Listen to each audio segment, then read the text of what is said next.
teacher na 7,000 na lang yung net pay noon, naging millionaire na ngayon.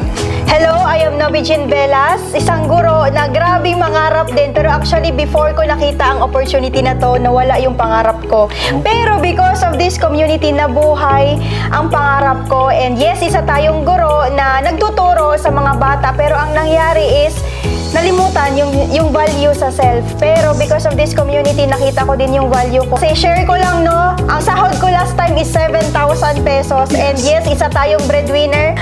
Meron na lang tayong 7,000 na net take home pay. And nasabi ko sa sarili ko na hindi ko deserve ang 7,000 na yan. Actually, pinag-pray ko talaga ang opportunity na to. Hindi man ako specific sa prayer ko na bibigyan ako ng ganitong klaseng opportunity. Pero God really answers prayers. Binigay ang opportunity na to through my mentors. From someone na sumasahod ng 7,000 na net take-home pay per month. Dito, kumita na po ng 2.1 million pesos. Kung kukumputin natin yan, kikitain ko ang 2.1 million na yan ng 25 years. Thank you so much for this opportunity na save mo yung 25 years ko. So, nagtiwala lang din naman ako sa taong hindi ko kakilala. Nag-start ako na walang alam. Ginusto ko lang na mabago yung buhay ko, and because of this opportunity, yes, nagbago talaga yung buhay ko. Kung ikaw, kung napapanood mo ang video na to, merong purpose yan. Sa sobrang daming video na pwede mong mapanood right now, bakit ito? Thank you so much sa mentor ko.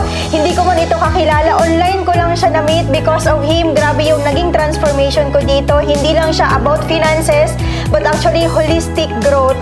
Yeah, so from someone na late na natutulog, maaga nagigising, pinibigay yung best, passion, yung hard work sa pagtuturo, but at the end of the day, kulang na kulang pa rin. But because of this opportunity, nilagay yung sipag, yung tiyaga sa isang negosyo na kaya mong kumita dito sa community natin na right now, nandito na sa Cebu City doing the business. And kaya sa lahat ng mga teachers na nakakapanood ng video na to or makakapanood ng video na to, I know you want more in life, gusto mo rin ng pagbabago, gusto mo rin na matumbasan kung ano man yung sipag at tiyaga mo, yun din yung matatanggap mo. Kaya I am so excited na mag-guide din kita dito, the same with Coach Noby na naghaw lang din noon online. And right now, kumikita na dahil sa negosyo natin. Kaya sa lahat ng mga teachers, this is Bong Singo Jr., message me how.